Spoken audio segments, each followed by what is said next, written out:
Good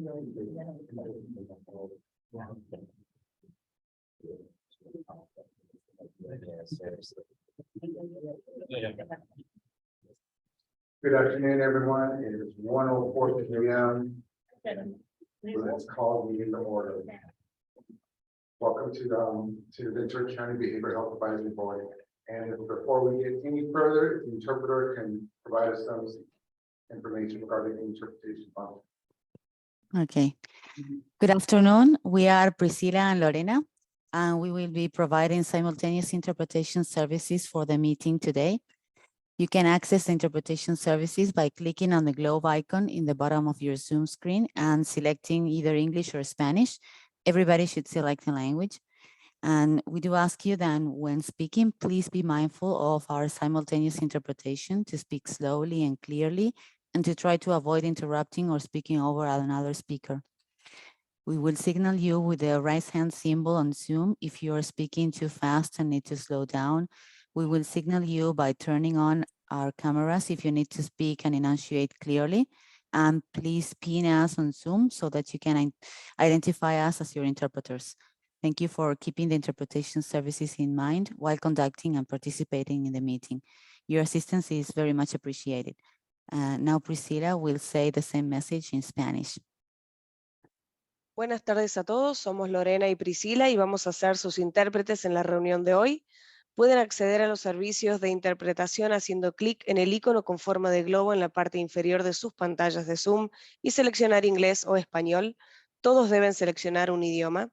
Les pedimos que cuando hablen tengan en cuenta la interpretación y que lo hagan de forma clara y lenta y eviten hablar encima de otro orador. Utilizaremos la función de levantar la mano si están hablando rápido y necesitan hacerlo más lento, o encenderemos nuestras cámaras si necesitamos comunicarnos con ustedes. Pueden fijarnos en sus pantallas de Zoom para identificarnos como sus intérpretes. Gracias por tener en cuenta los servicios de interpretación mientras conducen y participan en esta reunión. Thank you. Thank you. All right, looks like it's turned on. So moving on to item 2, can we get a roll call, please? Janice? Sure. Claudia Armand. Here. Soledad Barragan. Here. Nancy Borchard. Here. Kevin Clarisi. I did not hear from Kevin. Has anyone? I'm sorry? He's not present. Okay. James Espinoza. Here.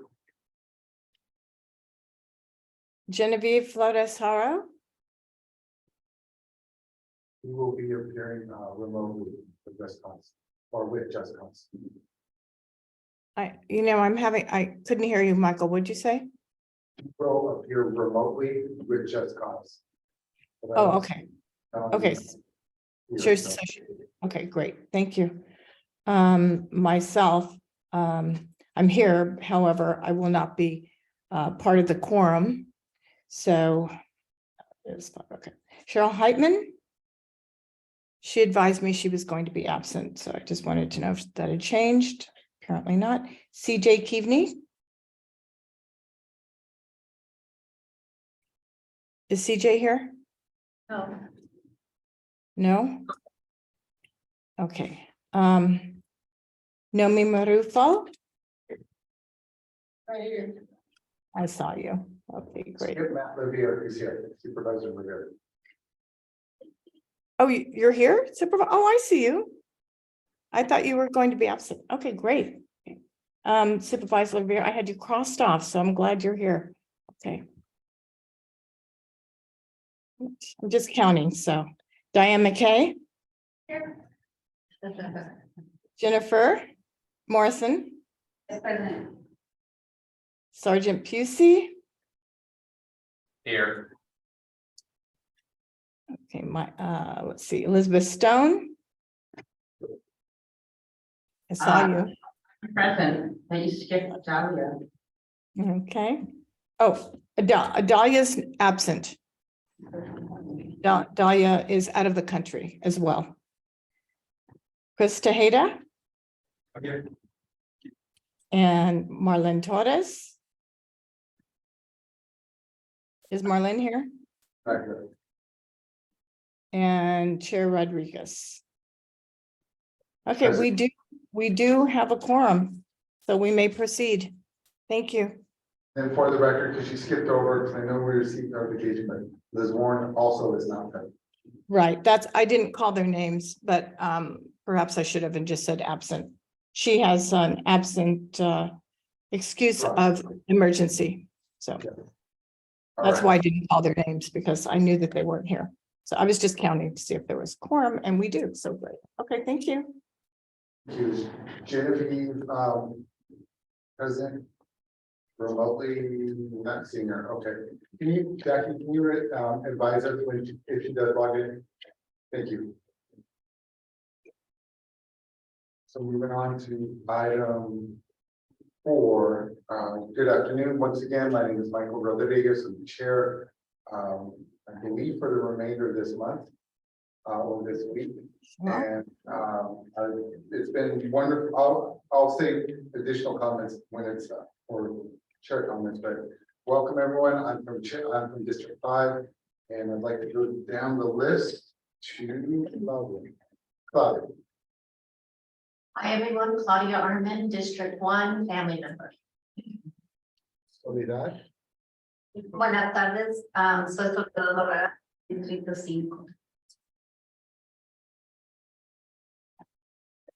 Nancy Porcher, Nancy Borchard from District 3, family member. James Espinosa, James Espinosa, District 4, veteran service member, and District 3. Janice Gardner, Janice Gardner, I was appointed by Supervisor Long, and I'm the chair of the Prevention Committee. and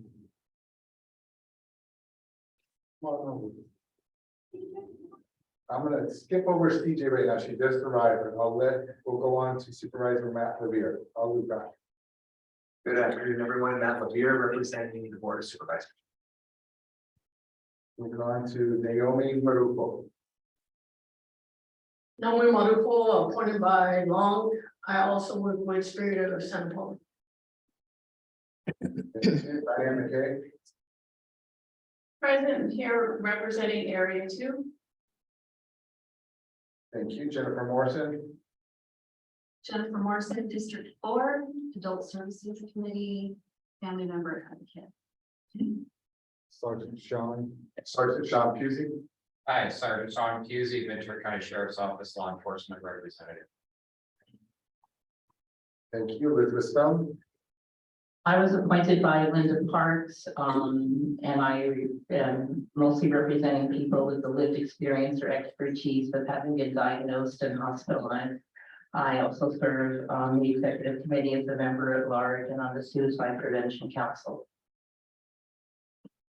thank you. Chris Tejeda, I'm Chris Tejeda of the 4th District, the first vice chair of the Adult Services Committee, consumer and advocate. Thank you.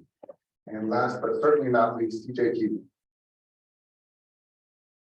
Good afternoon. Good afternoon, CJ Keaton, District 2, appointed by Supervisor Parks. Thank you, everybody.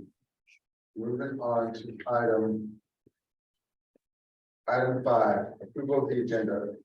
Can we get a motion, please? Second, So that was a motion by Claudia and second by Diane. Diane. Any discussion? Elizabeth Stone. Old business 15A. I'm curious, Liz isn't here. And in the minutes, it says the Ombudsman work group was going to present a letter with an action item, and that's not happening either. So I'm wondering if that should be removed from the agenda. I know Ratan's part of the work group. Ratan, would you be prepared to speak? I know it's a non-action item. But just table it to next meeting? Next meeting, there's nothing. Okay. So with respect to item 15A, that will be able to next month's meeting. Any other questions or comments or requests? Any public comments with respect to this agenda item? All right, so Claudia, do you accept the amendment? I did.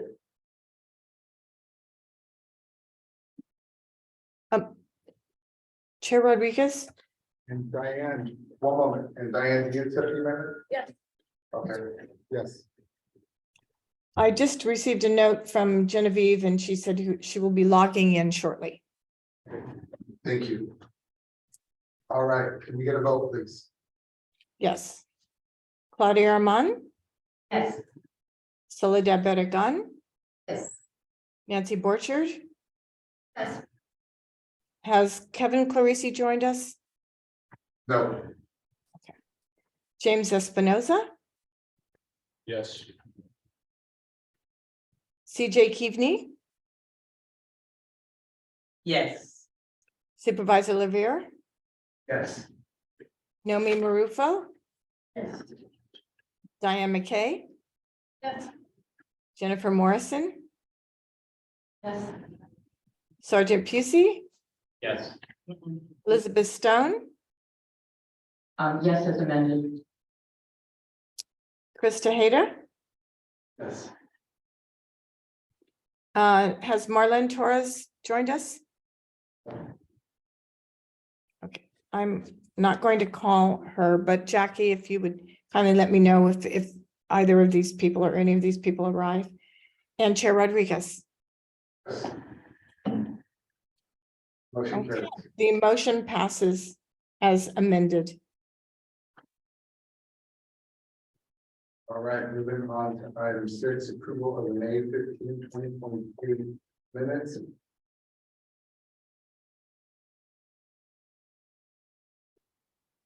Can I get a- Motion to approve. Motion by Claudia, Second. CJ. second by CJ. Any questions? Any comments? Any public comments regarding this agenda item? All right, can we get a vote, please? Yes. Claudia Armand, Yes. Soledad Berrigan, Yes. Nancy Borchard, Yes. James Espinoza, Yes. CJ Keavney, Yes. Nomi Marufo, Diane McKay, Yes. Jennifer Morrison, Yes. Sergeant Pusey, Yes. Elizabeth Stone, Yes. Krista Hayter, Yes. Supervisor Lavier, Yes. and Chair Rodriguez. Yes. The motion passes as written. Good. Moving on to item 7, public comment. I know we received one written public comment. Jackie, can you please read that into the record, please? Yes. And really quickly, Genevieve just joined as well. Thank you, Jackie, very much. Thank you. Debbie? You're welcome. Okay, hello, everyone. This is a comment from Mr. Lafayette.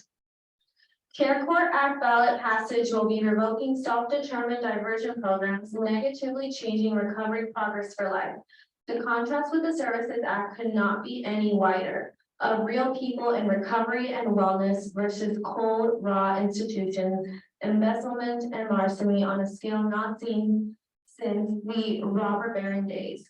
That will be all that's left of the MHSA and not the pure vision, infinite hope, and demonstrated results from the survivor culture where it all originated. Changes in mental health funding head towards forced treatment and away from peer source recovery and support. If you didn't follow the Senate Bill 1338, it is setting up for a huge step backwards in process and administration and MHSA funding. Many agencies who usually register MHSA status quo weigh in Senate Bill 1338 having a chilling effect for progress, with the big agencies like NAMI in California being in support, or others whose budgets stand to be padded by the bill. But the overall curve of consumer testimony for CareCourt goes against it as it is written and registers for amendments to be made, or it stands to become the quagmire as MHSA already is to be further co-opted. And this is a quote. For too long, mental health and physical health have been deeply separated in this country. These policies will begin to allow healthcare providers to work together more than ever before to connect our patients with the mental health care they need, with robust improvements for crisis, response, and stabilization, which is critical to safeguarding Americans struggling with their mental health. And we will continue working to bring these and other mental health care improvements to Americans in need and take important steps toward improving care quality and generating cost savings for patients. We look forward to hearing feedback from stakeholders on how we can further enhance these policies. This is a critical step in creating a true continuum of crisis care for mental and behavioral health issues that provides the right services at the right time to those who need them, and we won't stop working until that's a reality for those in mental health crisis and their loved ones. Of high quality care for Americans grappling with the mental health crisis that is an urgent and growing need. This bipartisan legislation will help medical providers merge behavioral health care and primary care services while increasing access to crisis stabilization services. And now we are grateful to the committee for their work on this issue. That is a quote from the United States Senate Committee on Finance. And this is a quote from a March 12th article, Grant to Fund Mental Health. The Ventura County Behavioral Health Department's $7.6 million state grant to expand services puts the cart before the horse and is padding an already stuffed 8-figure total budget. The reason the state's Mental Health Services Act contains the word support is so people that are in recovery can use fewer services, thus more cost effective, if they are in the community support system of self-help and peer support. This has proved to reduce the need for high-end services and allows for a quicker response when there is a need. That's why MHSA is services and supports. Many family and clients are in favor of support funding. So many people with mental health challenges have no family or people run from the only family they have. People need a support system to get and stay well, but most of all to save lives. On crisis intervention, more services do help, but without support, people in stress who know they need services don't get services when needed. The solution is to reduce the need and increase the access. Right amount of care for the right amount of time. Most important, offer services when needed, not tomorrow, but today. With increasing and frequent school shootings, it is vital that mental illness is recognized and treated at early stages and not as retroactive disease after a crisis incident. Society also needs to be spared with huge expense of institutional hospitalization and correctional treatment. These lessons can be learned from successful recovery model consumers and by the original intent of the Services Act. Thank you. Thank you. Are there any other public comments? Not seeing any hands. All right. Moving on to item 8, election of officers for fiscal year 2023 to 2024. Nominations committee. CJ Cuby, can you please announce the slate? Thank you. The nominations committee. The nominations committee consisting of myself and Marlon Torres and Guinevere Jimmy. Torres, we made the nomination slate for president, for chair, Janet Gardner, for first vice chair, Elizabeth Warren, and for second vice chair, Elizabeth Stone, secretary, Jennifer Morrison, and for chair emeritus, Michael Rodriguez. All right, I move approval of the nominating committee's recommendation. thank you. Is there a second? Second. Second by Diane. Any discussion? Are there any public comments regarding this agenda item? Not seeing any, can we get a vote, please? Claudia Herman, Yes. Soledad Barragan, Yes. Nancy Borchard, Yes. James Espinoza, Yes. Genevieve Flores Hara, She's muted. She's Thumbs up. thumbs up. okay, Sorry, I was muted. Yes. okay. CJ Keavney, Yes. Supervisor Lavere, Yes. Nomi Marufo. Yes. Diane McKay, Yes. Jennifer Morrison, Yes. Sergeant Pusey, Yes. Elizabeth Stone, Yes, and thank you for the opportunity. Chris Tejeda, Yes. and Chair Rodriguez. Yes, All right, the motion passes. congratulations, new officers. You're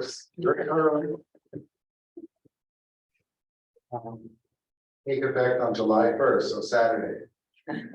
Wish each and every one of you the best of luck, and I look forward to collaborating with each and every one of you as we continue to move forward and improving and increasing meaningful access to behavioral health services that are appropriate to each and everyone's individual needs. And when I say that, I know you hear me say this often as far as improving meaningful access, but as someone who represents people in crisis, we see how if there would have been earlier access, meaningful access to behavioral health services, we would have significantly reduced the need for crisis treatment. And so this is when, you know, I see it on a daily basis when we're talking with our clients, when we're dealing with family members whose loved ones are in crisis, or friends, close friends who are who've worked with people whose friends they see in behavioral health crisis. So I trust that the next administration is going to be able to move this forward and continue at our work as a behavioral health advisory board to work in a collaborative, respectful, and professional manner. So thank you. Thank you, Michael.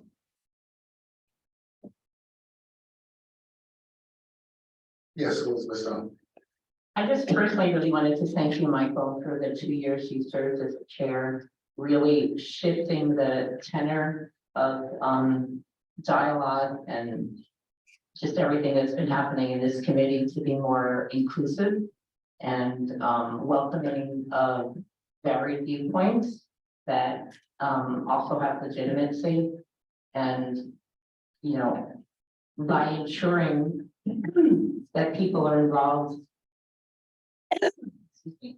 people who actually receive services are able to be intricately involved early on, we're going to improve access that's really meaningful, that people are willing to engage in. So we currently, we have one person that's out for a while. It's mandated that 20% of the members of the board, which means there has to be 5 individuals who identify as having lived experience / expertise. So it's taken years for us to get to this point. So I'm just really glad. And I just really thank you for totally shifting the tenor of the discourse here.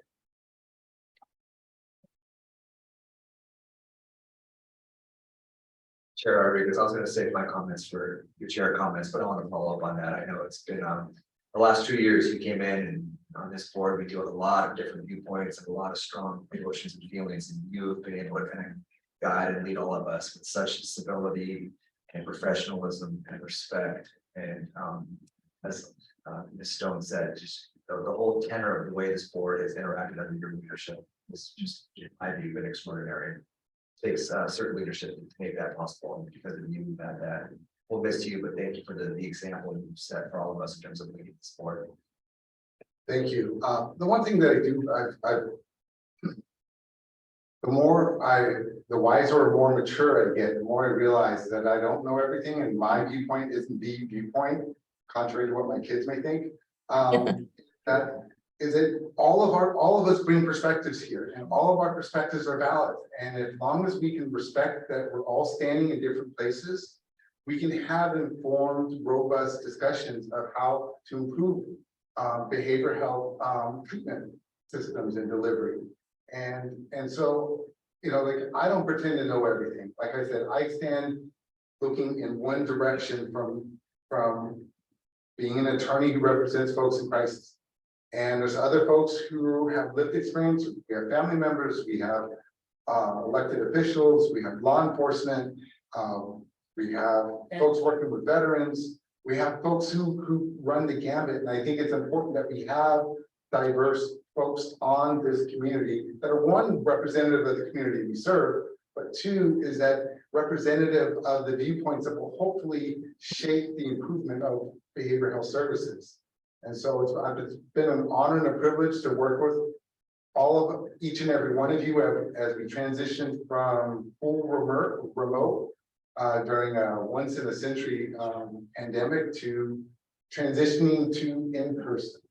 And I know we all of us got used to stacking meetings right on top of each other because we can just do them from our desktops or our laptops, and we can do with, you know, didn't matter where the meeting was at, we can just like book them solid. Now we're having to be more conscious as far as, okay, it's going to take me a half hour to get here or an hour to get here. So I need to make sure that when I put it in my calendar for this meeting, for instance, it's not 1 o'clock, it's 12:30. That's what time I need to leave my desk. And it's things like that as far as we're all adjusting, getting used to doing things how we did before as far as attending meetings. And this is why I don't have an issue with, okay, it's 1 o'clock, we don't have a quorum, that's it. No. Folks are coming, making their way in because we're transitioning. And so we're waiting 4 minutes to start our need to call the meeting to order so that we have a physical quorum and can take care of the business that we've all been asked to do and we've all promised to do, is something I believe strongly in. So thank you, each and every one of you. And I look forward to continuing to work with everyone. We still be on executive committee as chair emeritus, still will be participating in committee meetings and work groups. So thank you. And so I'm going to say that was item 10 as my chair comments as well. But I don't know how much more I can really say today. So moving on to. Oh, Michael? Yes. I have my hand raised. Hi, Janice. Sorry, I didn't see you. No problem. I also would like to thank you, Michael, for everything that you have done for the BHAB in the years that you've served. And I would like to table my my comments really until the next meeting, if that's okay with everyone, because it's very late here and I have a lot to say and touting your praises, Michael. I also wanted to thank the nominating committee for all of their hard work and for their faith in the Behavioral Health Advisory Board and the work that we do. And I think that, you know, I feel that it's an honor and a privilege to be nominated. So thank you very much. And I will continue in July with my comments about Michael. Thank you, Janice.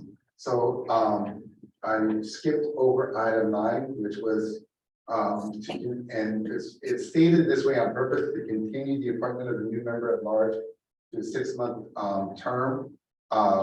I felt it was best that the new chair make that appointment as opposed to me.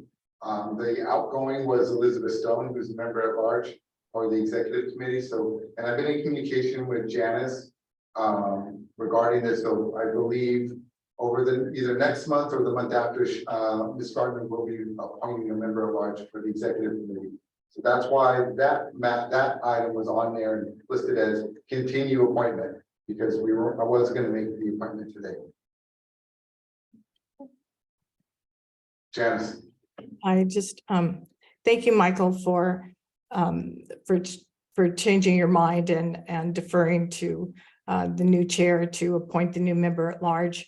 I did speak with the candidate and our wonderful BHAB member, and I will be appointing Soledad Barragan to the position of member at large, and she will be joining us on the executive committee.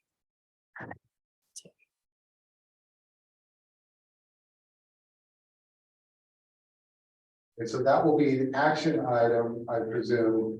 I will no longer be drafting the agendas, so I'm presuming it's going to be an action item for the July meeting. Yes, and we're grateful that Soledad agreed, and we look forward to having her on the executive committee. Yes, we'll put it as an action item for July. Thank you, Michael. Thank you. Director's report. Item 11. Thank you, and again, welcome to everyone. Getting some feedback here, we'll try that. So it has been a wonderful, busy, silly, probably the last 6 weeks of activity that we've had going on. A couple of highlights from my report that I want to let you know. We are on track for our new electronic health records go live July 1st. And so that is a huge deal for our operation. Part of that and part of Calling Changes has given us the opportunity to really look at retooling our front door. And so our chiefs are currently working on plans to eliminate some of the steps that we have to come into our care. A lot of that's being made possible through some of the changes in Calling. So there's one big huge step that we're able to eliminate. That's the completion of an assessment.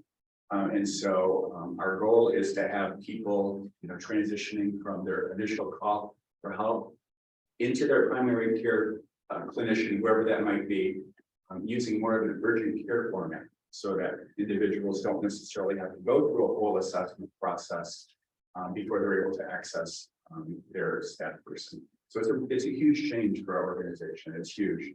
But I don't think I've been to a stakeholder input session or met with a constituent that has been happy with how the front door works. And a lot of that is red tape that was required that has now gone away. Others, it's just our determination to make it so.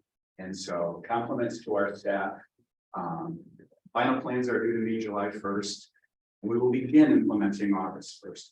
It will not be all better on August 1st. We have a little bit of a backlog that we have to get through. But I'm hoping within a period of months that we're able to work through that, and you'll all see a significant change when you see individuals, presenting for help. Other thing that I wanted to let you know, another big July 1st deadline was for us to finish up contract negotiations with all of our providers, moving to our new model, our new payment model, and our crew successfully worked through contracts with all of our providers. It's been a lot of nerve-wracking negotiations with them and with us. It's a whole new world. We've reserved a little bit of money in case any of our providers get into trouble as we go through payment reform. I have to remember this is a system where some of them are transitioning from a cost-based model to a fee-for-service model. And so that means that productivity matters. That's how providers will be paid. And so it's not necessarily that our providers weren't doing great work in the past. It's just that now the way that they get paid for that great work is changing. And we want to make sure that they're successful or as successful as they can be. So we're working on some incentive dollars that we might be able to help them with the transition. Because again, we desperately need our nonprofit network in the community. Put in my report also just a list of the mini grants that we put out, and that again was part of us trying to grow our local nonprofit network. Some of those providers do incredible racial equity work. They're small.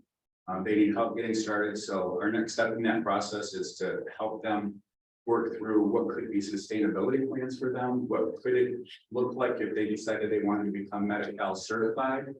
Build, from a sustainability standpoint. So that's another, and I think there's 22, 23 of them that we brought on board.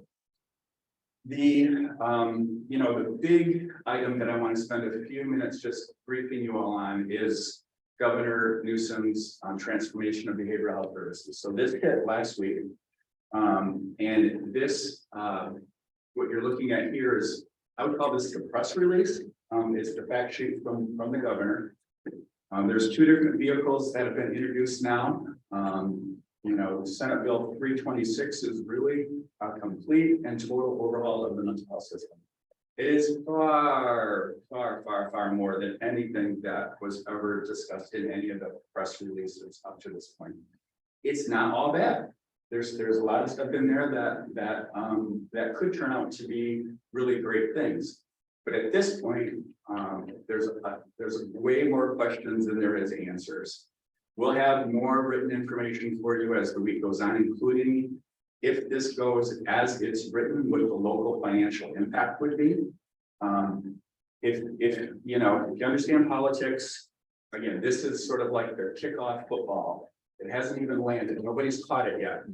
And so we're going through the actual bill right now with both the county association, our association, and we're all just reading through it, trying to tease out all of the different areas of change. So the press release, if you just want to go to the next page, if you could, Jackie. So Jackie Irwin also is the sponsor of the second vehicle. So the first vehicle is the mental health reform. The second vehicle is the bonds, the bond issue.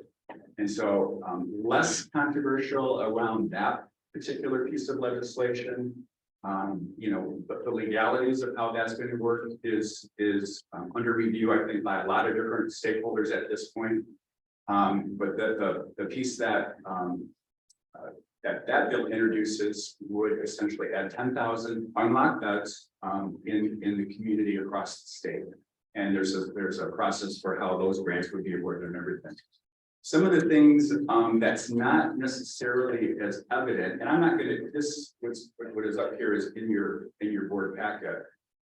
Just some of the talking points that I'm starting to pull out and pull together. Some of the, I guess, maybe unintended consequences or big things that you're all going to need to understand as we go through this and we decide how we want to advocate.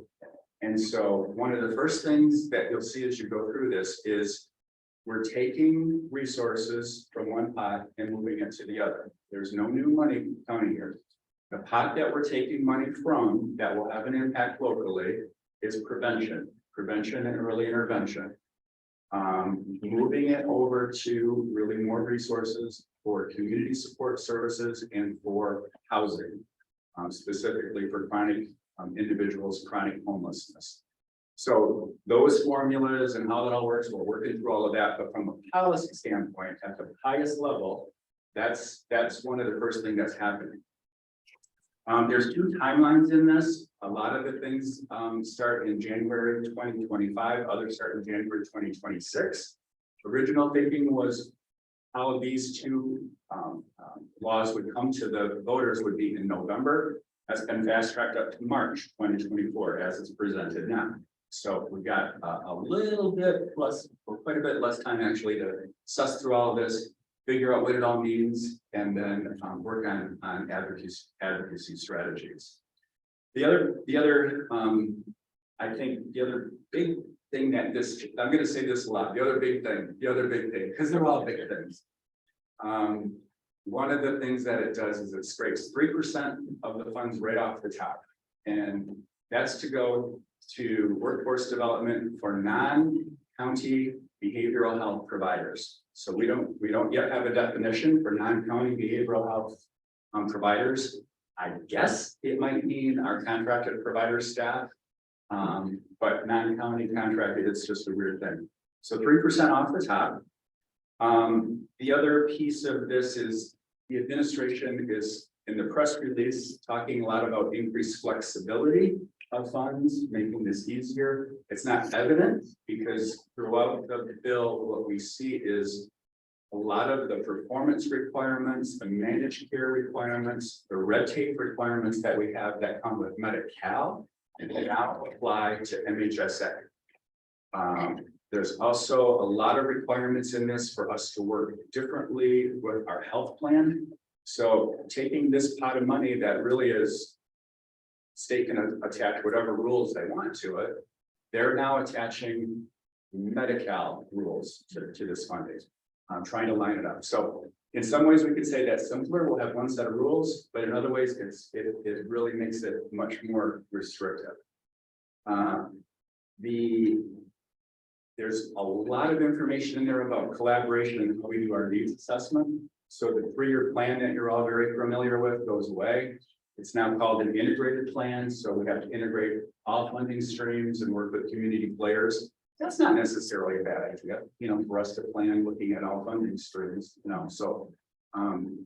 But there's another little line in that gives the state authorization to come in and to make changes and reallocate if they want to. So that takes away local control. So there's those kinds of things. It amends the education code, which I think will cause some pushback, even though it's a small, just appointing a new statewide advisory council. It also touches on and makes changes to 1991 realignment. Again, another significant piece that we have to dig into.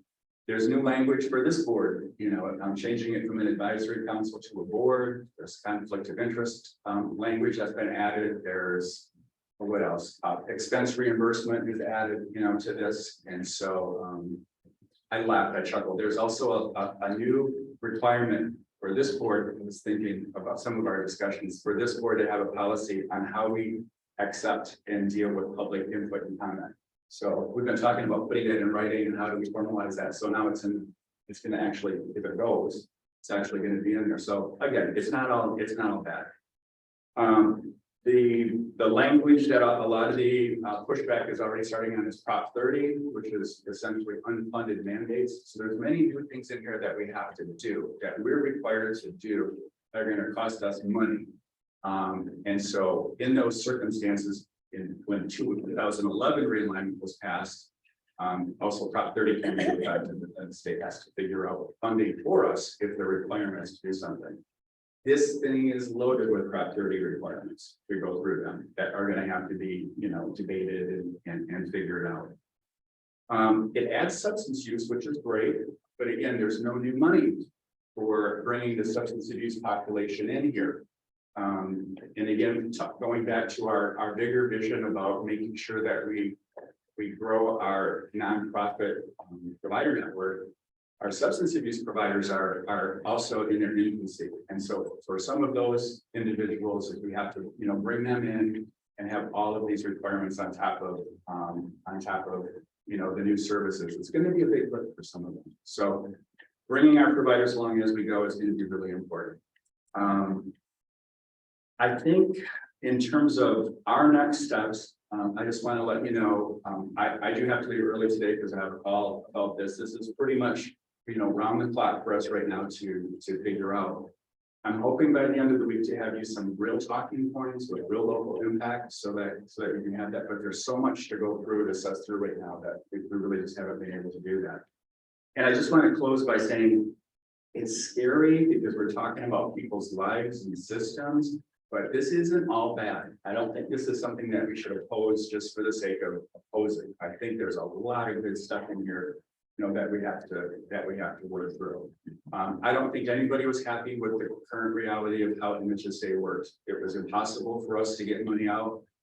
We face reversion frequently, which is silly, and it was frequently because of the red tape and the rules that we had to do. So this is our chance to form something and really give input on something. I think that could really set the stage for us as we go forward. And the bringing together the health plan requirements, the mental health plan requirements. Again, there's the health plan requirements, which is Gold Coast, mental health plan requirements, which is us, and MHSA plan requirements, starting to bring all of those rules and red tape into some sort of uniform fashion. It does make some sense. You know, it does make some sense.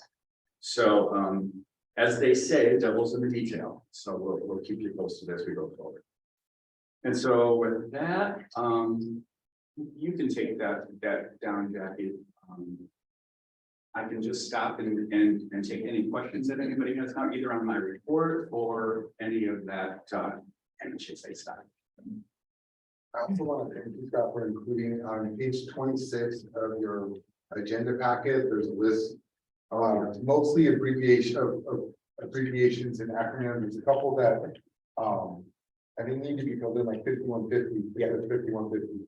Yeah, which is up to a 72-hour hold. Sure, someone's in crisis, but for the most part, I appreciate that we have a list of abbreviations and acronyms. And one of the things that we try to do here is that we to minimize the use of acronyms that are thrown out because it's almost like you're talking a different language that people have to decode. So this is at least helpful, and hopefully though this doesn't encourage us to use more acronyms, but it just when they are used, we have some a reference point for them. So thank you.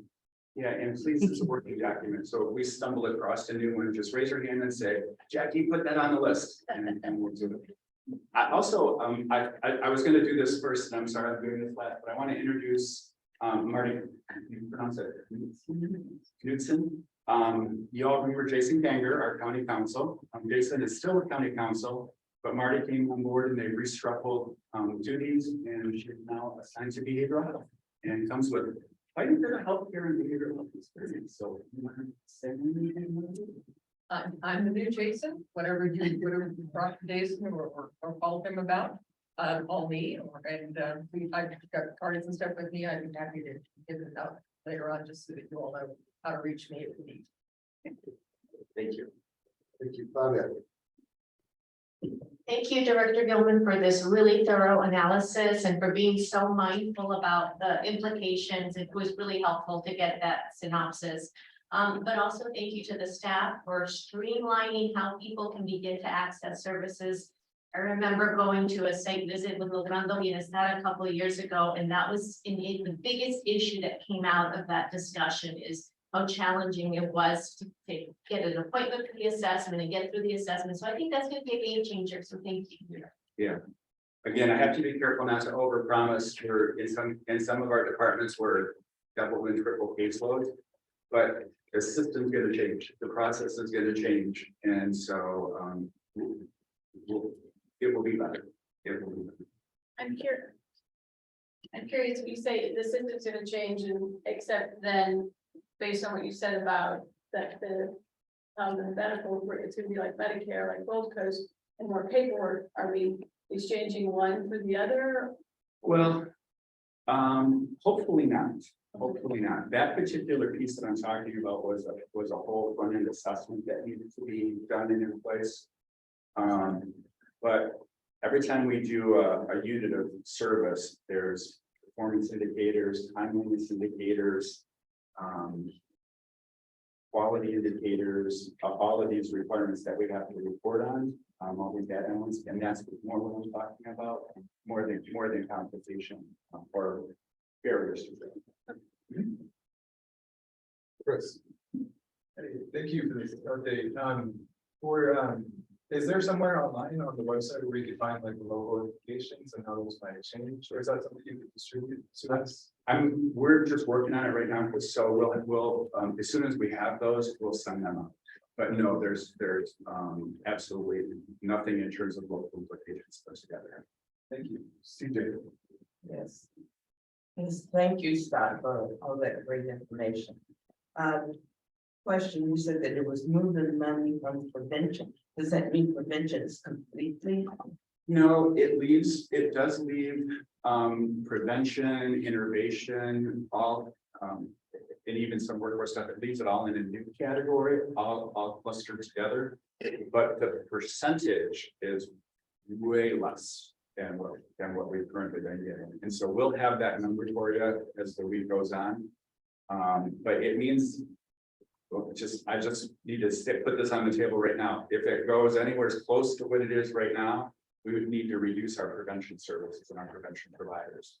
Hopefully, and if and if, right, worst case scenario that happens, we have a nice long window to do it so that we can appropriately transition things down if it comes to that.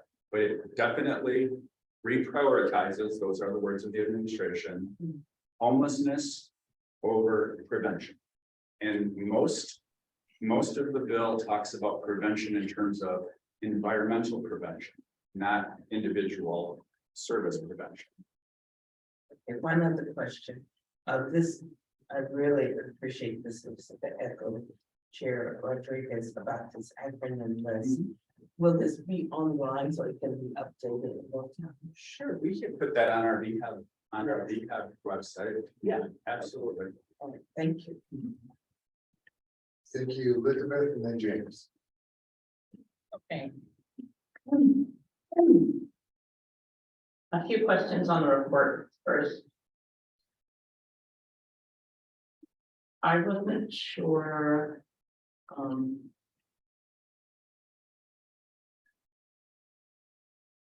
No, I can't find it. What is people in care issue resolution policy? Is that the name for the complaint thing or? It's similar to agreements. So that's just the internal name for the grievance process, okay. That's what I would also like to ask, to get an update coming up on the mentored internship program, because I know that was significant funding from the state and the counties. I'd like to know like which institutes of higher education you guys are partnering with and what kind of positions people have. And then I have a little bit longer comment that I was kind of going to do during my comments, but I actually read SB 326 yesterday for like 8 or 10 hours. Yeah, it's a 2 or 3. It's hundreds. Yeah. I also made copies of this that are on the table over there. This is section 2 of the bill. That's actually the legislation that, you know, kind of lays out some of their philosophy behind that. So if people want to take a look at that. To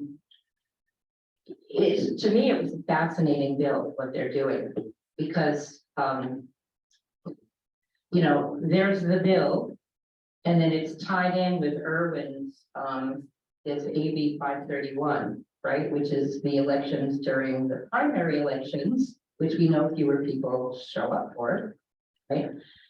So half of SB 326 is if the bill passes, this is what will happen. And then the subsequent section, there's over 100 sections, is the section that will go into effect if the other bill passes in March. So there's a section that says this is what's immediately going to change. This will no longer be in effect as of either July 1st, 2025 fiscal year or July 1st, 2026. And then the subsequent section is what the new bill will be. So just to save time, I kind of cut and pasted just all the new changes for like, what are they really trying to do? And I also cut and pasted in a separate document and sent to Jen Harkey everything around housing, because housing is significantly impacted and is, I mean, the COC has to be part of the planning process. The point in time count is going to be used to determine funding. So it's really important we start doing accurate point in time counts, which we did not do this year for a number of reasons. So there's major things happening. And immediately, what was interesting to me is kind of the financial mechanisms being used, so that all money that goes into, I forgot the name, well, everything's renamed behavioral health instead of mental health because of the incorporation of substance use. So we're actually way ahead of the curve, being already called Behavioral Health Advisory Board, right? So it's becoming the Behavioral Health Services Act. Behavioral Health Services Fund every month gets a deposit for the receipts. And the mechanism is in there, so immediately the amount that's dedicated to housing is put into a sub account for housing and then transferred into the No Place Like Home fund. It's like very interesting. There's also real mandates about making sure that there's relationships with private insurance. So that's where they're anticipating some of the funding, is making sure that private insurance, if people have private insurance, commercial insurance, that steps up. And in terms of the planning, the health department has a planning, and the managed care plan has a plan. And so all this integration and extensive, and this is partly Nancy, when like 2 months ago or a month ago, I was talking about getting involved in the outcomes measures, extensive stuff on outcomes measures and what they're looking at for data.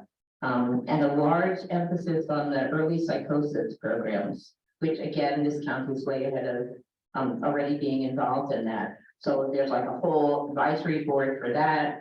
And it's just a major transformation. So I really encourage people to take a look. Yeah, it's a lot of the details. It's a very it looks very imposing and onerous because it's 200 pages or something. So there's just a lot of shifts going on. Thanks. James, and then Janice, you'll go after James. Well, thank you. I just want to say thank you, first of all, for bringing this up. I did see it come through our messages or emails last couple weeks ago, maybe. I'm fascinated to see that there's a section here for housing for veterans. I'd like to key in on that part. Jackie and I worked together a few years ago to pass AB 645, which was a gun suicide prevention bill. That was required gun stores to have a national suicide prevention lifeline. So I appreciate her adding in the veteran issues. I'd be curious, my only comment would be in a question of you to know later and track how these funds would be dispersed for construction. Who is it going to? How much of it will be distributed for veterans? Because obviously, also as a first responder, resolving homeless themselves, first responders as well. So do that very much interested in tracking that information as well. Janice, followed by Jennifer. Oh, thank you. Thank you, Scott, for this comprehensive report as usual. I have two questions. The first one would be, is there a fiscal impact to the public on with these bills? I mean, is it a tax situation? I know they're bonds, but is there any fiscal impact to individual residences or individual persons? At this point, I don't see any new tax or anything, but again, we're still in the early stages of review. So but I don't see that. I think the impact really is more on the service delivery side. Okay, I was just, because we're just wondering, if they're bonds, so I didn't know if that would affect the public. And also, what happens if if one or the other of the bills do not pass? What do you have that's probably a long answer, but I was just wondering. Case. Yeah, I think so that's actually one of the questions that is being, tossed around by a lot of people right now. But this is my guess, they're independent enough that I think if one goes, for example, the reform goes and not the bonds, it's independent and it's far sweeping and it's not necessarily dependent on the bonds going through. Okay. Yeah. Okay, thank you. Jennifer. Thank you. You may not be able to speak on this today, but just some more information I'd like to know about is on the reform piece to include substance abuse disorders. Would that be only could be independent from the SMI diagnosis, so it doesn't have to be dual diagnosis anymore? Correct. It's fantastic. Yeah. And that also be applicable to voluntary and involuntary treatment. There's nothing in this about involuntary treatment for SUD, but LPS reform is knocking on that door all the time. So there was, I think Senate Bill 43 is still in play. And that is, does talk about some involuntary SUD options. But it's kind of fallen into the background a little bit. I don't know, but it doesn't seem to be moving at all. But I assume as you start unpacking this, we'll get more from you. Yeah. Thank you. Thank you. Are there any other questions? Any public comment? Not seeing you. Moving on. Moving on to item 12, board member comments and announcements. Chris, stay here. I just wanted to invite everybody to our Adult Services Committee meeting. It's the first Thursday in July. I believe it's the 6th. At 10 a.m. And we'll have two presentations. One presentation will be on the Stepping Up initiative and updates related to that. And the other presentation will be the decentralization of STAR and that entry system into the STAR program or into services and how that's being restructured. So if you're interested in those, please attend. Thank you. First Thursday. Yes, first Thursday of July. Till 10 o'clock. 10 a.m. Yes. Jennifer. I'm trying to figure out how to frame this politically correct. I've taken a few phone calls from some Ventura County family members. And they're concerned with, they're conserved family members that are on probate conservatorships, where the county has sold all their assets and displaced the client. And I'm not sure where to refer them to, the guardian's office. Where do you go to when you have an issue with the guardian's office? I've heard some pretty scary stories. I mean, I don't know all of the details, but certainly it's an issue. I believe Garrel's office gave them a phone number to reach out to. So I want to be able to give a reference on where they can call to talk deeper about it.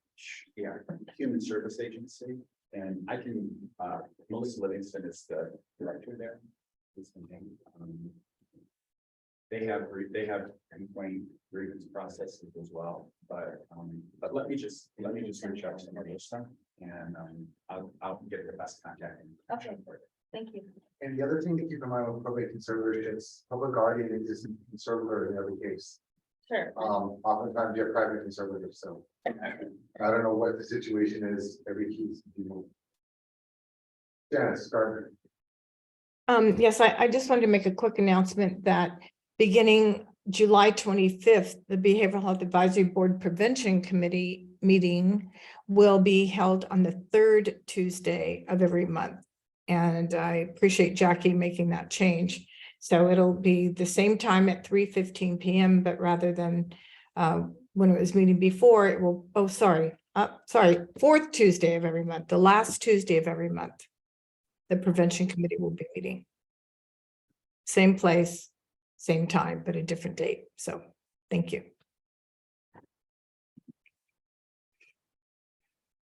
Nancy Borger. I read some, I don't know where, but in preparing for the meeting today, there's been discussion about, and I think we talked about it from the COM board meeting, about our committee meetings possibly being dual in person or hybrid, with the Zoom. That hasn't been resolved at all, has it?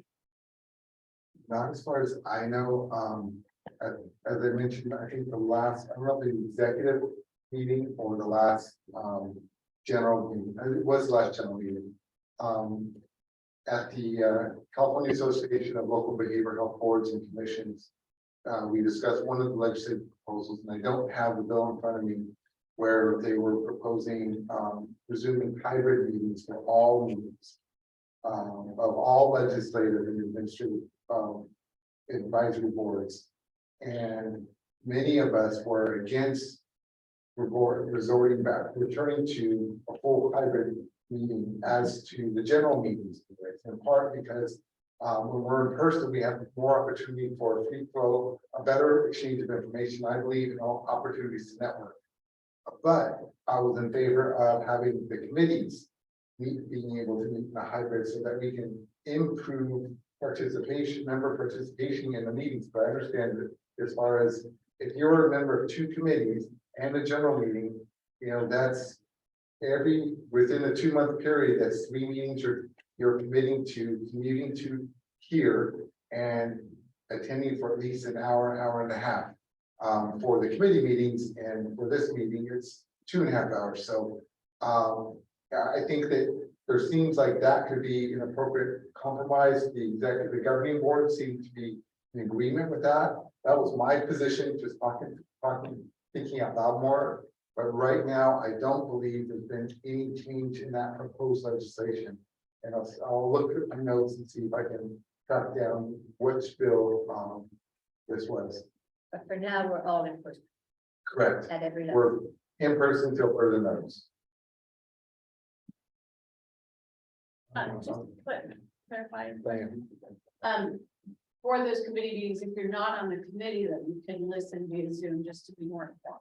Correct. Supervisor Olivier. Thank you. Thank you, Chair. Just real quickly, I wanted to bring it to everybody's attention that tomorrow, the Board of Supervisors is going to be considering an item to purchase a building in Port Hueneme, which is going to be the future home of a community wellness center. Kind of a one-stop shop for comprehensive behavioral and public health services. So I don't want to get too far ahead of myself. I want to make sure we approve it tomorrow, but it'd be a good agenda item in the future to discuss the plans for this future community wellness center. But it really should provide ease of access to so many residents, particularly in South Oxnard, where a lot of the residents are users of our services. Thank you. Very good stuff.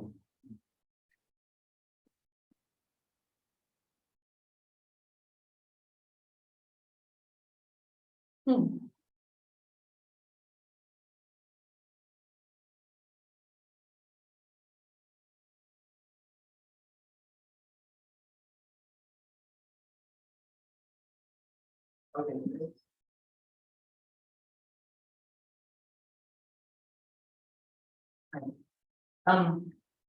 So 2 weeks ago now, I attended the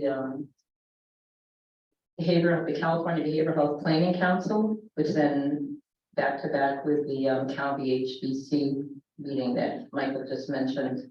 And it really, I found it really helpful because I kind of like to get the report from all the different state departments and agencies on various issues that are going on. So a few things that I would like to bring forward. The data notebook actually comes out of that entity, their performance outcomes, and it should be arriving in August. And this year, they're going to be looking at the stakeholder involvement process. I've been pushing back a little to make it across the board, but I think they're only going to be looking at the community planning process in the NHSA, which is interesting since in 2 years, that'll be totally different. But that's what the data notebook's coming up. There's committees on legislation, housing, which I've been finding interesting, the workforce. But in the general session, and this is also, the general sessions are on the Facebook page for the Planning Council. Stephanie Welch and directors of 2 counties that are the first cohort for Care Court presented. And their presentation was totally different. And this is Stephanie Welch, who's like responsible for the Department of Healthcare Services of overseeing Care Court or Care Act. They literally were saying that Care Act is not meant for people that are experiencing homelessness per se, but they anticipate 70% of the people will actually be housed. And that it's meant as another way for engaging people with schizophrenia or psychotic spectrum disorders into services.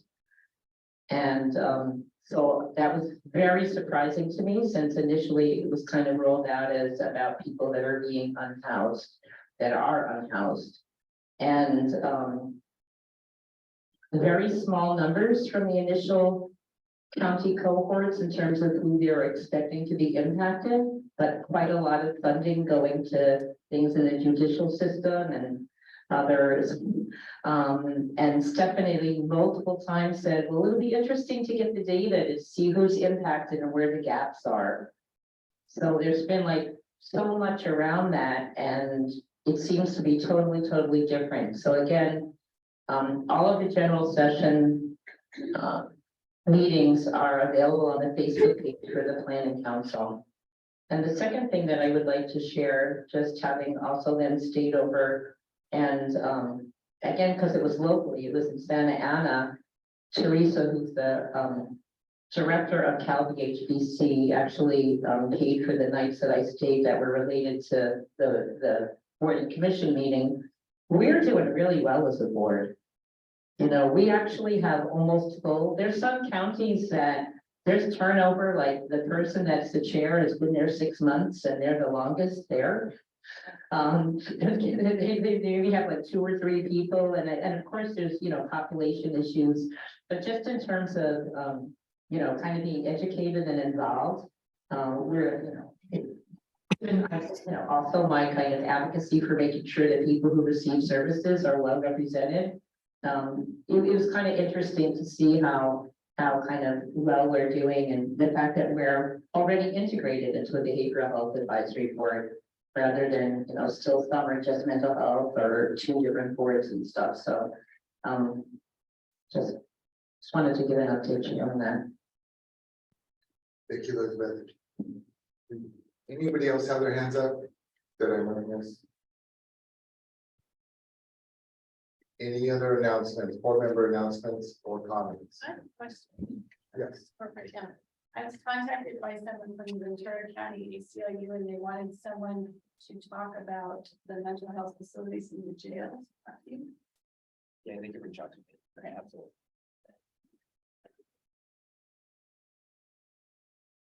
You look real pleased. Pardon? You look real pleased. Oh, no. That's what I wanted to say in the crowd. It's a happy Monday. Send them to it. All right, moving on. Moving on to number 13, Secretary's report. Anything else?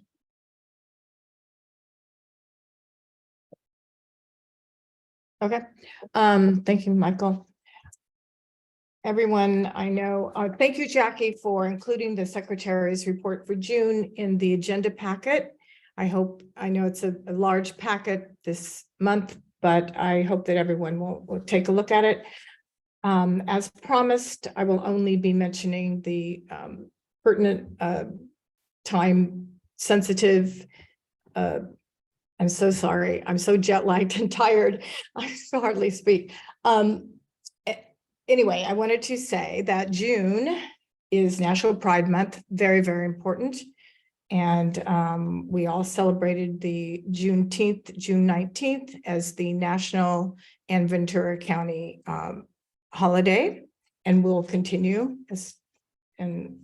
I also wanted to mention that because of the new Brown Act rules, that it's important that all BHAB members and committee members are required to meet in person, as we discussed, but also that every BHAB member is required per the bylaws to join one of the 4 standing committee. Well, actually, there are 5 standing committees now. And so if you have any questions about what those committees are or when they meet, Jackie can send you out the list of the times, but it is a requirement per the bylaws. So I just wanted to mention that because we do have some new members and they may not be aware of that. So thank you very much. And that's all for now. Thank you. Thank you, Janice. Any questions or comments? Any public comments? Chris? Yeah, I just had a question reading through about the revision to the definition of gravely disabled. Is that changes or that may change? How would that affect PCH or the client base of PCH? It probably wouldn't impact. The debate that's getting kicked back and forth on gravely disabled probably wouldn't change our people that are eligible to come into our services. It will change who's eligible for conservatorship.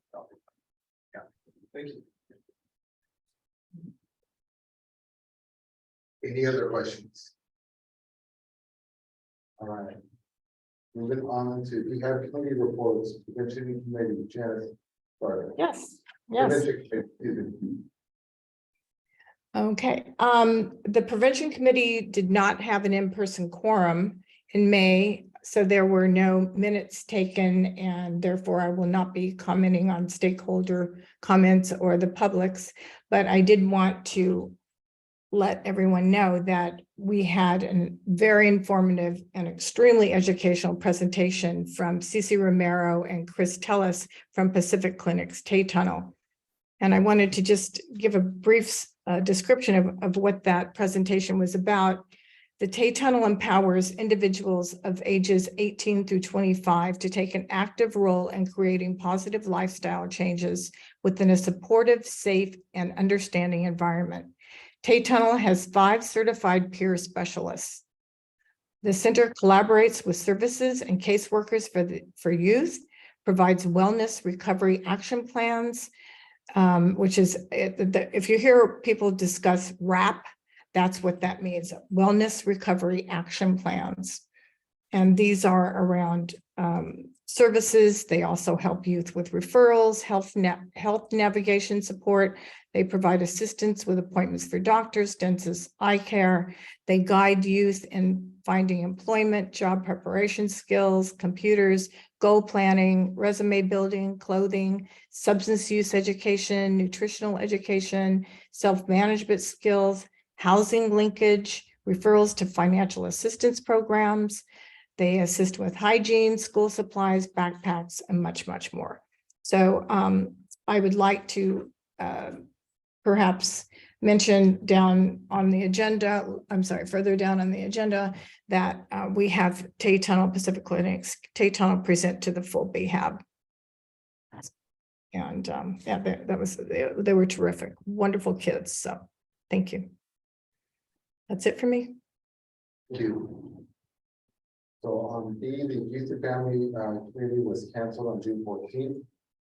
Moving on to C, transitional aid committee. Thank you, Michael. So we did have a quorum. We did have an official meeting. The speaker was Denise, who's the director from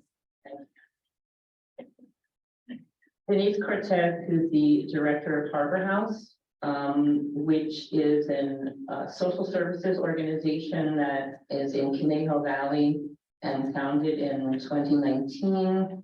Denise said she had previously been with Lutheran Social Services, but wanted to focus exclusively on Ventura County. And so this other organization was formed, and some staff from Lutheran Social Services also moved over to them. They have a number of different programs, mostly focused on people that are unhoused. And I have had some interactions with their services and people that are receiving them, and heard really, really great things. Because it was the state committee, Denise also focused on the PI House, which is a residential program for males who have aged out of foster care, because they found that quite a number of people in the state age program or in that identity grouping were finding their way into homelessness, because that's a huge issue with just a lot of what's around take, right? People lose all the supports of foster care and there's nowhere to go. So she mentioned some of the services that they offer at the house, and some of the there's some very strict guidelines that people need to adhere to be in a house, in terms of attending therapy, paying rent, working, having chores. And that they also have a mentorship program with the Sherwood Country Club. And she really emphasized that the house was donated by a community member and is funded, the house part of their program, not the other parts of the program. The Pie House is funded by faith-based and local donations.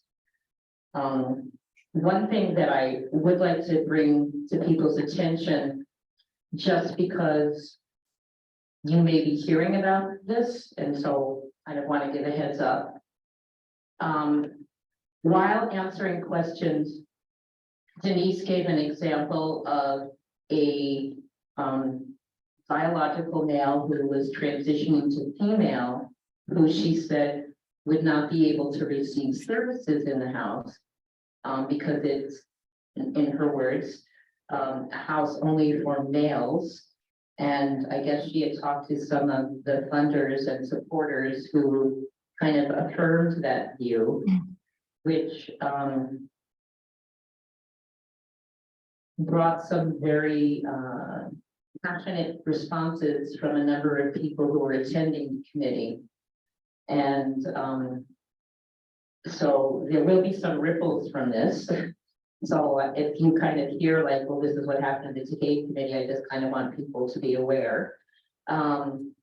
Again, in this body, I view myself as an advocate. As the committee chair, I view myself as the facilitator.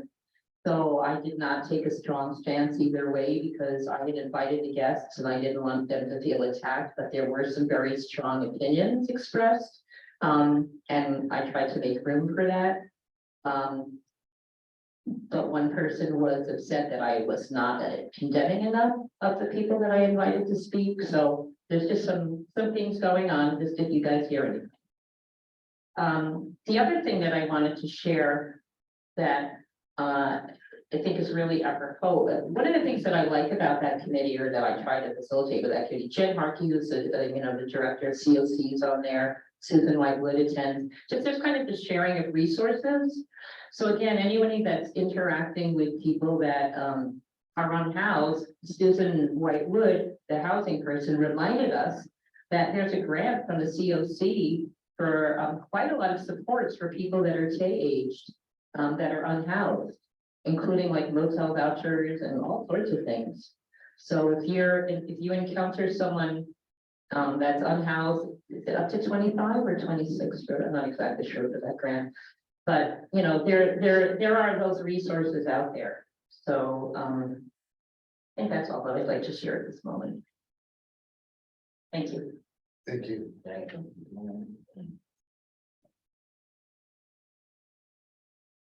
Any questions or comments for Elizabeth?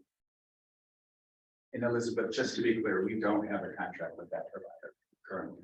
Yeah, COC does. Who's COC? I'm sorry, yeah, the acronyms, the continuum of care, which is kind of interesting because I first learned continuum of care in behavioral health, but it's a thing in housing also. So, yeah. Yeah, so there is no BCBH, but they do have funding for their homeless outreach, which is what I heard excellent things about. But this house that's geared toward tame males exiting foster care is privately funded. Thank you, Elizabeth.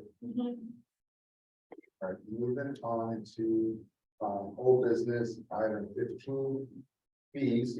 A was tabled to next week. Site visit resumption.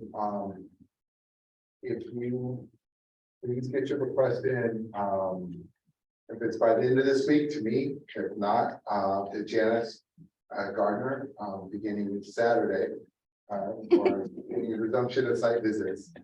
And then as many of you know, we have a protocol for that, so that we can, and part of that is that we can get the contracts the county has to inform our questions when we're visiting, as far as what are their outcomes, what are their obligations of the facilities that we're visiting. So we try to make this as we want it, it's structured, but part of that is just so that we get the most bang for our buck as far as getting information, while respecting the privacy of those who are in the facility. So moving on, any questions? CJ. Yes, thank you. To my question, is there a way to get a list? Are there sites that are more sensitive than others as far as this material are concerned? When I mean more sensitive, I mean, would it be suggested that we not go to those sites or limit the number of visitors or other limitations? I'm gonna I'm gonna defer to Janice, who did a lot of work on researching our protocol. Janice. Hi, CJ. Thank you for the question. No, there are no sites that we have ever heard of that are more sensitive. Was that the question, to visit or not to visit? Is that the question? Yes. Okay. This is one of the reasons that that our Board of Supervisors appoints us, and that is to have some oversight and accountability for what is happening in the county. And one of the ways that the Behavioral Health Advisory Board can do that is to conduct site visits. That being said, we do have a protocol and parameters. The site is always, advised. The site manager, whoever your contact is always advised that we're coming. We send them a list of questions and things that we will be looking for. So I don't know if that specifically answers your questions, but we're not there to condemn. We're there to help and see what services are being provided. And to take a look at the facilities. If you'd like, I can send out the site visit forms again to the BHAB, or ask Jackie if she wouldn't mind to send the site visit forms, and that would give you a better idea of what we look for when we go. As far as a list of sites, we really do not have a list of sites. We pretty much stick to county contracted sites. We can go out of county, but we pretty much have always stuck with county contracted sites. This includes substance use sites and mental health sites, mental health programs, board and cares. It's any contractor, provider, etc. that's contracted with the county. I don't know if that answers your question. Yes, thank you. Thank you. Go ahead, James. Sorry. I think you just answered my question, but I'm glad that we're going to be looking at unlocked facilities as well. I have heard from different sources, specifically Bakersfield. I think their step down is called Ansippi. I'm not sure, but I know that some of these facilities have some big drug problems across the street from the facilities that they're in, and that really is an issue for people that are in outpatient care. And this causes recidivism, and I don't know if that's anything that we can look at as a board, or what can be done about that to try to make things better for people in locked placement about getting drugs. But it's something that we should look at and discuss. Thank you. Thank you, Jennifer. Any other? Nancy. That's interesting that you say that about Ansippi. They actually have a very high regard in most arenas and where people receive care from them. I know they have a step down, they have a house in Bakersfield. We visited that as an adult committee. We visited a lot of places out of county just to see, because once you're out of county, you're really out of county. Often families can hardly get there to see the people. So it's really important for us as a board to stay knowledgeable about what goes there. And, it seems like, well, that's a long way to go to Bakersfield to see two people, or to see a place that only has two people. Those two people are important. And often it's one of the highest funding levels. They're the most ill. That's who we're obliged to take care of. But I would say that there's also Ansippi has a program where they integrate people into the community in a really controlled way, typically, from what I've heard. And maybe that's what you're talking about. Their main place is really remote. They don't have neighbors. It's not a locked facility, but kind of, because it's about 30 miles out of town in the desert. So it's kind of, I would be surprised if there was too much of a drug thing. I mean, you think that drugs can't be anywhere. It's someplace special that's so far away and remote, and we all are knowing that that's not true. But in general, I would say it would be interesting to maybe learn a little bit more about that, because we need to know, because Ansippi does another facility in, I think it's the Valley or someplace in Los Angeles. That, anyway, I've always heard that they were highly regarded. Thank you, Scott. And I would just say, make sure we can bring those things to the management's attention even before. You know, so if you ever have anything like that, you know, just feel free to let Dr. Shipper and myself know, and we'll just give a heads up to management of that organization. I just wanted to add something to my report. Sorry. So based on the interest, the meeting in 2 months is going, the T committee is going to focus on resources viewed from the LGBTQ plus community with input from some of the people in attendance who were interested in putting that together, including a representative from the Diversity Collective. And the second thing that I'd like to share, because one of the people that's in a different part of one of the projects in the organization that I coordinate is a 70-plus-year-old gay man living in a sober house. And he was saying that also there, someone that was transitioning from male to female had requested housing there. And the ultimate decision was that the person could not go there because I guess all the other males, biological males in the house were going to be very uncomfortable. It's kind of like back and forth, and ultimately not.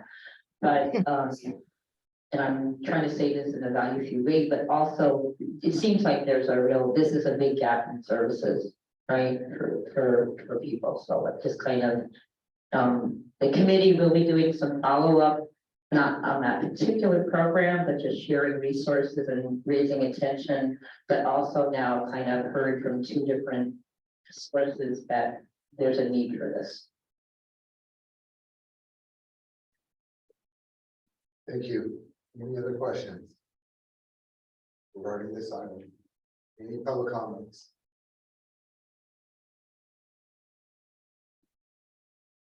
All right, moving on to item 16A, annual work report work group.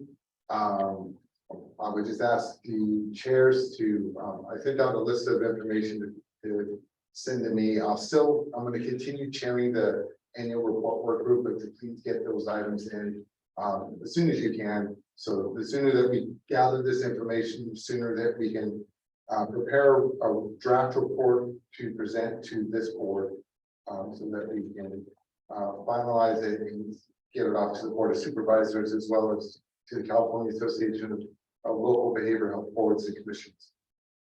Any questions? All right, moving on to B, presentation requests. Janice had mentioned a presentation from Tate Tunnel. Janice, if you and I'm also including Elizabeth, and I know you made the request, Janice, but Elizabeth, you're chairing the Tate committee. If you can contact the contact person and see what their availability is to present to the board. Yes, Janice.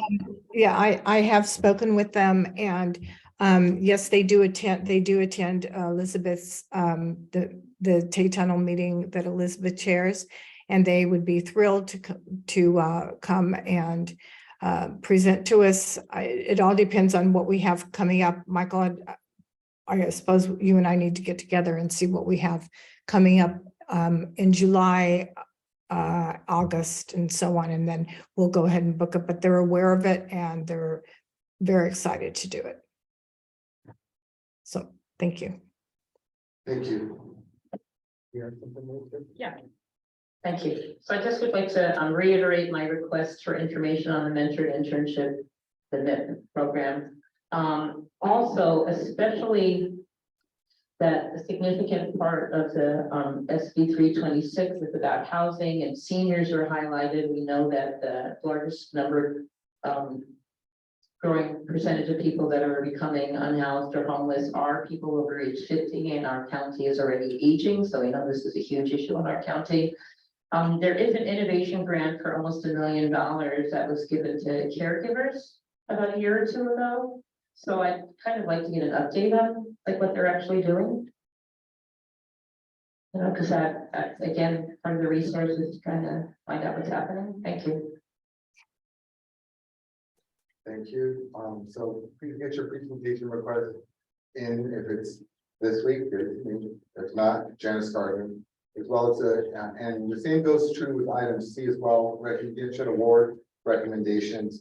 Please contact same folks and provide a description for the presentations of the general description of what the presentation will be about, including who the presenter will be, and with respect to the recognition award recommendations, a description of the person and why this person or organization is worthy of a recognition.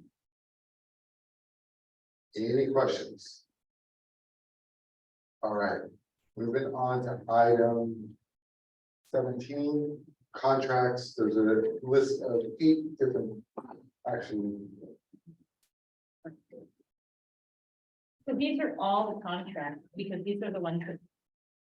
If I can jump in, sorry. So Scott, these are, you said that all the contracts are renewed because we're entering the fiscal year. So this list of 8 plus 22, so 30 contracts are the contracted services, or there's additional in it as well? If they're renewed, that their term is expiring this fiscal year. Mhm. Some contractors term will not expire this fiscal year, but a subsequent fiscal year. But most of these are amendments, right? They're, I mean, they're just constant like increase in money, and I'm really curious to hear your, you know, you talked about an executive committee about using time effectively, right? Right. Yeah, productivity. Right, so knowing some of these programs and just like how they just keep getting more and more money, and I'm actually very much in support of data and outcomes. So I think, you know, it should have collaboration about what we're actually measuring. But so could you just, because it's so much, could you just give me or us a little context on these versus what Michael shared? Or Yeah, it's a combination of renewals and then the beginning of some of the new contracts with rates. So it depends. If you look at here, for example, tomorrow at the Board of Supervisors, we have a slew of them that are going through. And so as the staff have got them done or we finish them, it gets on different Board of Supervisor agendas. how many contracts do you think? And some of them, it's the same providers with multiple different contracts, Yeah. right? Yeah. Is there a way that we could just get like a chart or something with like who all the providers are and what contracts they hold? And And that would also help us with site visits, right? So, yeah, we want to be able to share that and also share the rates so that you can all see the rates. So yeah. It's not done yet, but it's very close. cool. Thank you. Chris. That dovetails onto something I was gonna ask for too, just in terms too of, you know, we have a lot of money going to substance abuse, adult services, children's services, thing. It would be interesting for us as a board, especially in view of what's might be coming down the road, if we understand more clearly where the monies are going right now. Mhm. You know, we could say, well, you know, gosh, they get $4 million and they get $400. You know, that kind of, we could judge a little bit and recommend, that's what we're, I think, called to do. So that would be helpful if we could have it broken down some ways. If we see these and they're just big numbers and you're like, wow, $6 million for that. Then you serve 45 people and you start calculating going, pretty expensive service. You know, and sometimes it's necessary, but anyway, I think that's good if we could look at that. Thank you. Yeah, we'll put some information together. I think the best thing to do would be to look at the new rates and things going forward, because then you'll get to see, you know, exactly, you know. No, it's, no There sense looking at what was, it's just more like what is, and then here's what is, and then given what might be coming, Yeah. that would help us to understand that. Those balances. And what I've been and what you'll get will be a summarized view of you look in the funding plan of the MHSA, you know, that the 3-year plan is like this book, but there's one little section That's the funding plan. Page 108, and it lists all of our current prevention and early intervention providers. And so we'll be recycling that and summarizing it, but that's where that's where the rubber meets the road with who's really going to be impacted is on that MHSA spending plan. Thank you, Chris.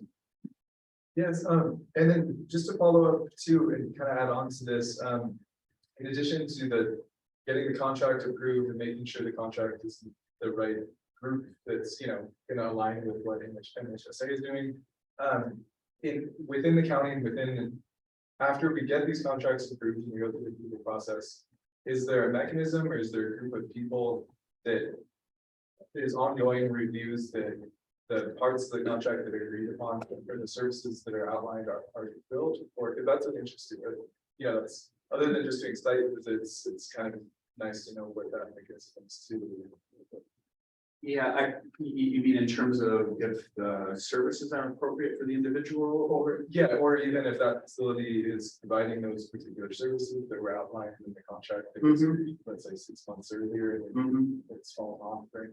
Yeah, I think most of that would be reviewed in the site visit, but we also do utilization review and utilization management on some levels of care, so we're going back and seeing. And in this new world, this new EHR will have lots of data, because it's going to be much easier. They got a unit of service, we paid them for a unit of service. Was it necessary? Was it documented? Yeah. Thank you. Thank you, Genevieve, followed by Janice. Everyone, how's everyone? I just wanted to offer, as someone who has gone through the VCBH contracting process, my COP is the contractor, and I've done this now since 2016. So typically what happens, like just for those who are curious, like on our end, when we interact with VCBH is usually like back in March, we start our meetings, and it's with our contracts manager, it's with fiscal, it's with usually lately it's been with the Valcor. And we sit through and we look at and we discuss, okay, what's been spent, what are the goals that we're hitting, and we have that back and forth conversation.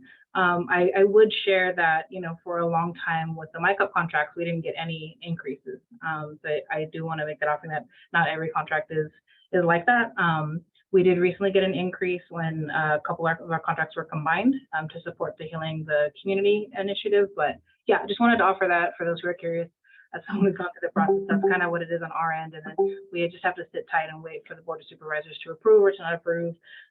In the case of when we received our innovations grant a couple years ago, that item was part of consent and actually got pulled. And so the then director, Elaine, had to go before the Board of Supervisors and make a small presentation, and then it was passed. So yeah, just wanted to offer that. Thank you. Thank you. Thank you, Genevieve. Janice. I'm okay. Well, all right, I'll go ahead. We, on occasion, we would find out, I'm kind of piggybacking on Nancy's comment, where we would take a look at the contracts or go through the contracts which are available that have been approved by the Board of Supervisors, and we can find out like how many people are being served, what the programs are, specific programs are, and so on and so forth. And we could, with Scott's help, we could certainly take a deeper dive into certain specific contracts, now that they've all been approved or for this fiscal year or so. Just wanted to make that comment. Thank you. Thank you. Any other questions or comments? All right. And since it's what I know, I'm just curious, like I've seen Idea Generation get their contract over and over again, and that's just media buying. I don't know how that can be sliced and diced into productivity. There's, how do we know that's working? I mean, that's what I do with my day job. I've been to their website, I see they do good work, but other people do as well, and yet their contract just keeps getting redone. Yeah. They actually have an evaluation component to it. And so it's overdue to bring that work to this board, because there's a lot of media campaigns that are kicking off right now. It'd be nice for you to be able to see them so that you can do it. So I mean, they do beautiful work. It's just, it's hard to make a judgment call, and especially if it's just getting re-upped. yeah. a lot of that is, fentanyl right now. There's a huge push on the fentanyl piece. But yeah, there's an evaluation component part of that. So making that more transparent, sharing that, that report with you guys, very, very doable. That video that I did click on to one of those videos that was in that regard of the media, powerful presentation, really powerful. I really don't want to be disrespectful.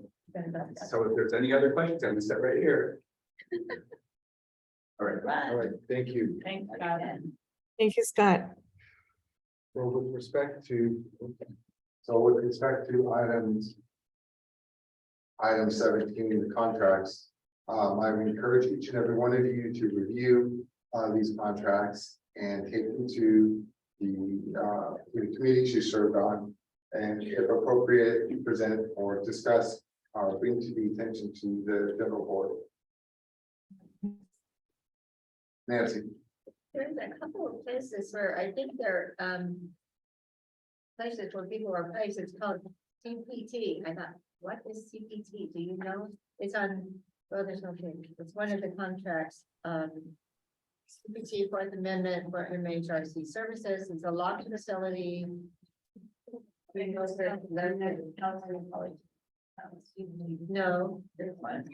probably the same. They haven't tried to explain it. I just wondered where is that? I have no idea this is right now. Yes, so CPT is a common procedural terminology. It's a coding system. So it's taking what happens to a person and then giving it a basically an American, that's the American alpha code. I can't hear you. Interesting. That's the California Psychiatric Transitions Program and California. And What's it called? California Psychiatric Transition. HA lock facility for those who really can't help another lock facility. Sorry, in this case, it's a facility. There's only about 2 items in there. Well, it's. Thank you, Rajan.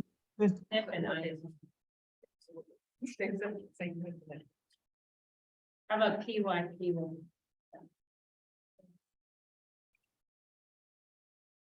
kind of same thing with Amanda Enterprises. Do you know where that is, Rajan? There are few heights. What is it? Oh, yeah. Few heights, IMD in Los Angeles. In Los Angeles. If you dig into the board of supervisors, detail, you'll see all that, but. Okay. Some of these are. So, yeah, they're concise. Okay, I just read that, I thought, I didn't know what those are. I've heard of Crestwood, Transipes, some, and we visit some of the skilled nursing. This is a locked facility, so. Good to know where they are. Thank you. Thank you. Any other questions or comments regarding this agenda item? All right, moving on to item 18, public comments. Are there any public comments? Not seeing anyone come forward in the room. I'm not seeing any hands raised. So it is 2:55. We will adjourn today's meeting. Thank you, folks. And before we adjourn, actually, excuse me, I wanted to give my appreciation to Chris Tejeda, who served as first vice chair. There's been a few times when he's had to serve. Thanks, Chris. Chris has been great to work with. I look forward to continuing to work with you, Chris. He's been great to work with. He's always been respectful, responsive, and exudes the utmost professionalism. He's chaired a few meetings that I think 2 or 3 meetings that I was unable to attend. And it's a learning curve for all of us who've ever chaired a meeting. But I want to thank Chris for always being willing and able to do it with respect and honor. And so I wanted to thank you, because I know I was remiss in not thanking you earlier, but when you were speaking earlier, I'm like, I need to thank Chris, so thank you. Thank you, Michael. Thank you for everything you've done. Really appreciate it. Thank you. And so with that said, meeting's adjourned. Thank you.